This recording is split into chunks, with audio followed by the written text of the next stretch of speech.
The national debt doomsday clock is real, and according to the federal government, you owe an exorbitant amount of money for loans that you never took out. So let's go ahead and jump into this, see what Joe Biden has to say about the response to the idea that America is just a deadbeat nation that never pays back its debts. We'll go ahead and see what's going on with the M1 money stock, as well as some people like Peter St. Onge, who I will leave to the end to explain what's going on with the inflationary recession that we're going to be going through. Let's go ahead and jump into this. America is not a deadbeat nation, tweets Joe Biden. We have never ever failed to pay our debt. But MAGA Republicans are engaged in reckless hostage-taking by threatening to force America into default. It's dangerous and wrong. And this statement in itself is a farce, but realistically, does anyone believe, even Joe Biden voters, that he actually made this? That he realistically made this sentence, that he tweeted it, that he thought it up? Joe Biden couldn't even speak this sentence without blundering and like having a major flub and just a Bidenism, if you will, which is absolutely tragic because the decay of Joe Biden has been very, very apparent, and it doesn't really seem that his family cares all too much. Otherwise, I feel like they would speak out about it, because this doesn't seem like something you would allow to happen to someone that you love.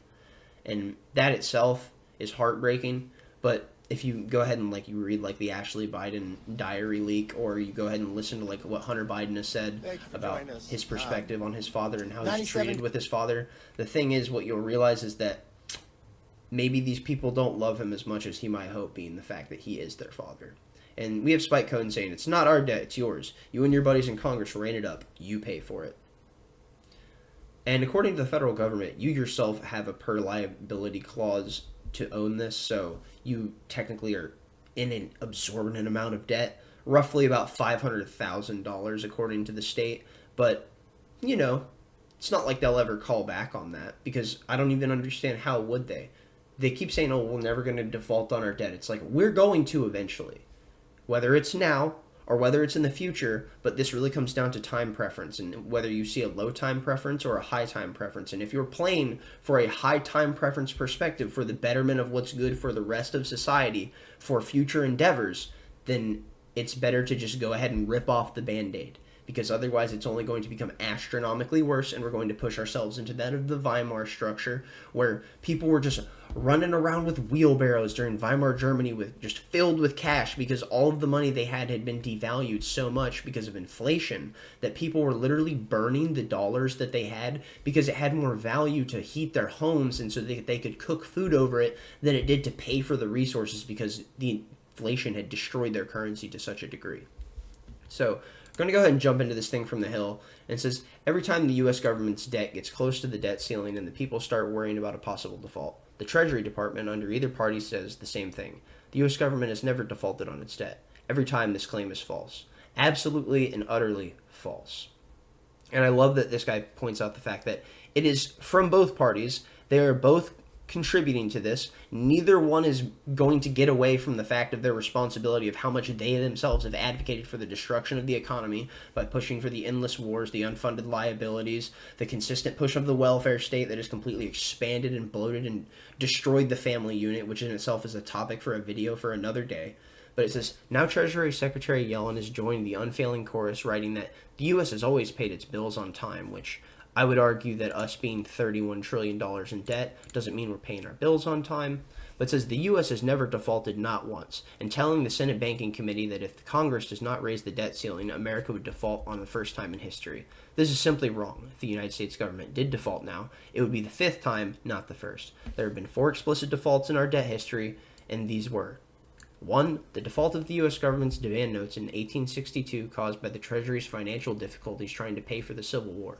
In response, the U.S. government took to printing pure paper money on greenbacks, which during the war felt a significant discount against gold, depending particularly on the military fortunes of the Union's armies. Which, if you just look at the value of gold compared to the dollar now, that in itself is so emblematic of the value of gold as a currency compared to that of fiat currency, which is backed by the power of belief, effectively. And realistically, the dollar is also backed by like OPEC and the gold, or the oil standard, which was Saudi oil, but now Saudi Arabia is kind of backing off, and I don't know if they're going to use the dollar, and they're going to remain with the dollar being backed by Saudi oil, because they're getting together with China, and they're getting together with Russia, and I believe India, and they're trying to form a currency, which they're going to have their own centralized currency, which will be a major blow to the dominance of the dollar. But it says, The overt default by the U.S. government on its gold bonds in 1933, the United States had in clear and entirely unambiguous terms promised to bondholders to redeem these bonds in gold coin. Then it refused to do so, offering depreciated paper currency instead, which is exactly what happens because paper currency is a depreciating asset because it only loses its value when more is printed, and that's just simple supply and demand. The case went ultimately to the Supreme Court, which on a 5-4 vote upheld the sovereign power of the government to default to its choosing. As much as I deplore this refusal to fulfill the solemn promise of bonds of the United States, wrote Justice Harlan Stone, a member of the majority, the government, through exercise of its sovereign power, has rendered itself immune from liability, which... Talk about the most government statement throughout the history of the world. The government, through exercise of its sovereign powers, rendered itself immune from its liability. What's that? We killed 1 million people in Iraq? Sorry, we're rendered from our liability, and we're immune because we're the federal government of the United States. Demonstrating the classic risk of lending to a sovereign. An American default, his highly interesting political history of the event, Sebastian Edwards concludes that it was an excusable default, but clearly a default.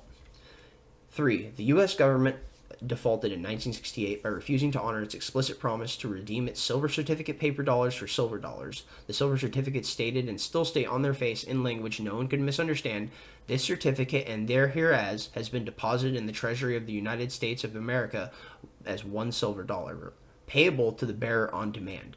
It would be hard to have a clearer promise than that, but when an embarrassingly large number of bearers of these certificates demanded the promised silver dollars, the U.S. government simply decided not to pay. For those who believe the certification, which was and is printed on the face of the silver certificates, tough luck. And this goes with the fact that the value of a fiat currency realistically is only in the power of its belief of the citizenry, because if people are so economically illiterate that they don't understand the structure, that fiat currency is a deflationary asset because it's just the money and they just operate and they don't pay attention because they're just kind of cogs in an economic system, which is understandable. Economics is an incredibly deep and fascinating subject for someone like myself, but it's also just so inane and bullshit and boring for so many people because it's just so small with so many different little intricacies that they don't feel like paying attention to. And there's nothing wrong with that, which is why we have the beauty of specialization. But nonetheless, even if you're not specialized on these things, it's important to understand them so that you can hedge yourself against things like this, which would be the crash of the dollar, which I'm no financial expert, but I hope people have their money in something else like gold and Bitcoin and other assets, because the value of the dollar is going to drop astronomically in the next 5 years, I would argue. And man, I just hope people are hedging their bets against it, because I hope people are prepared, because it's better to not be. And if it does strike and it does hit to the degree that I believe it's going to, we're going to be possibly in a recession greater than that of what happened in the 30s and what happened during the Great Depression, because it's going to scale up so exponentially. But it says 4. The fourth default was in 1971, breaking the U.S. government's commitment to redeem dollars held by foreign governments for gold under the Bretton Woods Agreement. Since that commitment was the linchpin of the entire Bretton Woods system, re-engaging on it was the end of the system itself. President Nixon announced that as an act of temporary, I have directed Treasury Secretary Connally to suspend temporarily the convertibility of dollars into gold, which, as we know, this suspension, of course, became permanent, allowing the unlimited printing of dollars to the Federal Reserve today, which we will cover in the M1 Money Stock in just a second. Connally notoriously told his upset international counterparts, the dollar is our currency, but it's your problem.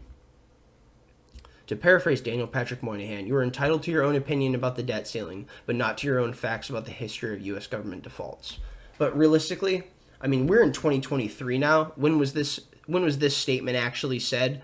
God knows how long ago, what, before 2000? We're in 2023 now. We don't have different opinions. We have different facts, and people will rationalize themselves backwards from the perspective they already hold.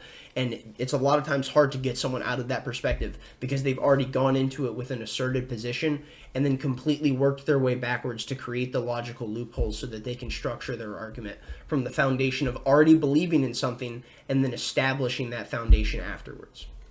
So I'm going to have this Mises article linked as well in the bottom beneath it, and this will cover this in even more depth and go over this, and I don't want this to be too long, so we'll go ahead and jump right now into the M1 Money Stock. And we see 1960, it's just a straight line. It's very, very little delineation, very little growth, and we see around the suspension of the gold standard right here.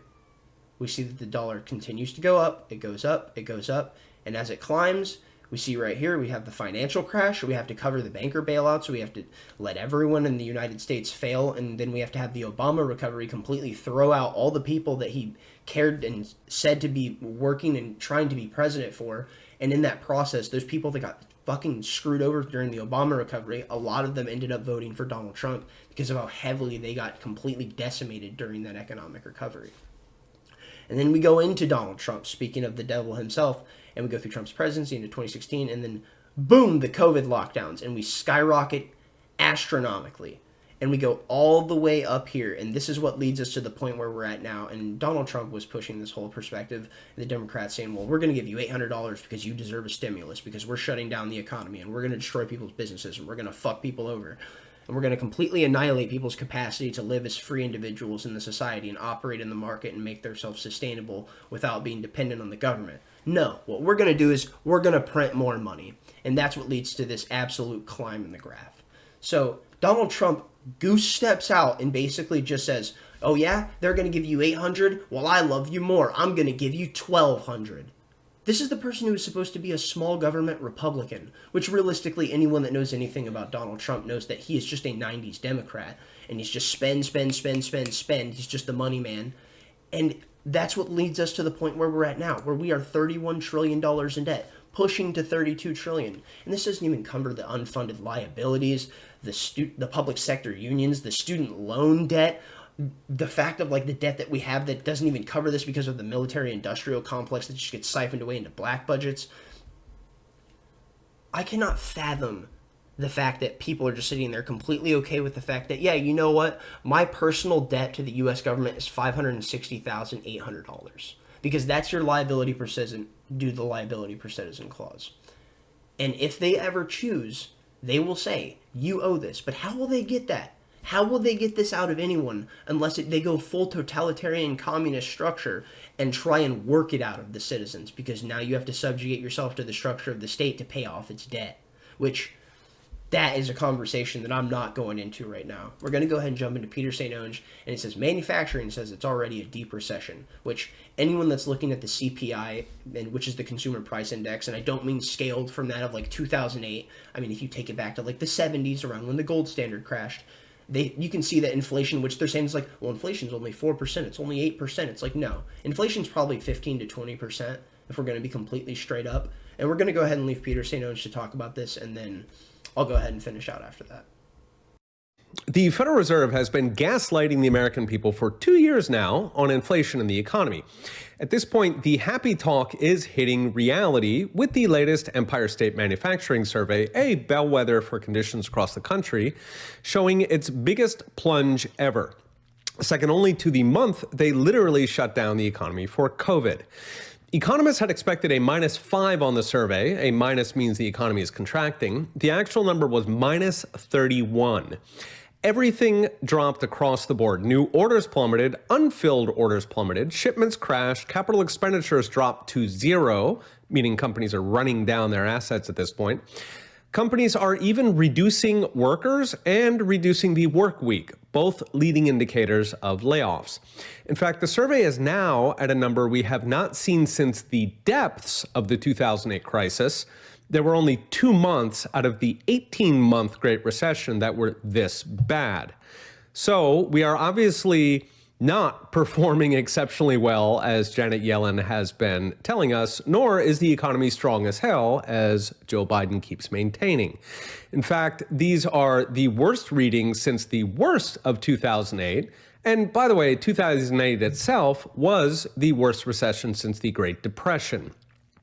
Indeed, recent data is saying we could be very lucky if we only get as bad as 2008, because at least back then we did not have very much inflation. Banks dutifully hoarded the handouts that they were given by then-Chair Bernanke to cover for their bad debts. Not so this time. I mean, banks are still hoarding their handouts instead of lending them out, but it turns out printing up a third of the money supply in 2 years to fund a massive government takeover of the economy is, in fact, inflationary. As I mentioned the other day, Americans' inflation expectations for the next 5 to 10 years are soaring again. In fact, they're higher than the peak of the inflation last year, when the official rate almost kissed 9%, and the unofficial rate was well into double digits. I guess Jay Powell was not kidding last year when he confessed, quote, "We now understand better how little we understand about inflation." Put all these together, and we're looking at a 2008-style collapse before the recession has allegedly started, paired with a manufacturing collapse to go with the bank collapses we have already got. All paired with potential double-digit inflation that is already looking like it's ready for a second go-round. We would have to go back to the 1970s to get the kind of stagflation the data is currently telegraphing. Of course, in the 1970s, we did not have $31.5 trillion in debt, which is now estimated to cost $1 trillion a year simply to service, and we also did not have banks dropping like flies. So yes, we could get something even worse than the lost decade our parents warned us about. So what's next? Expect more "this is fine" happy talk from Yellen, Powell, and Biden as the fire gets worse. Give it another month and maybe Powell will even update us how much more he has learned about how little he understands the economy. And the American people, in the meantime, will have to wait for solutions. Okay, we'll be watching. See you next time. And as we heard from an expert himself, the fact that the economy is in a pitfall. It is in shambles. Joe Biden says it's fine. Janet Yellen says it's fine. Jerome Powell says it's perfectly fine. And where are we at? We're at the highest inflation rate we've seen in years. We're in an inflationary recession, which is easily just as bad, if not worse, than that of the Great Depression.